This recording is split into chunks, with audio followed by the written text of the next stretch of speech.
یا ایک آدمی کہتا ہے جی تم جو شور میں جاتے ہو جو ہے آگے کو توحید توحید توحید، تو پورے قرآن میں توحید کا لفظ ہے؟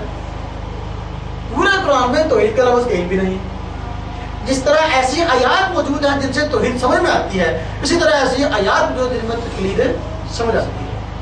لفظ اگر نہیں تو پھر کیا ہوا؟ کوئی ایسا کہتا ہے میں جنازہ تب پڑھوں گا، جنازہ تب پڑھوں گا جبکہ قرآن میں مجھے جنازے کا لفظ دکھاؤ ہے، جنازے کا لفظ قرآن کریم میں ہے نہیں۔ اس لیے بھائی جو بات قرآن اور سنت سے معلوم ہو وہ ٹھیک ہے تفصیل کے ساتھ، جو معلوم نہ ہو قرآن اور سنت چونکہ اصول کی کتاب ہے، موجود ان اصولوں سے جو ہے ان مسائلوں کیا کر لے گا، حل کر لے گا۔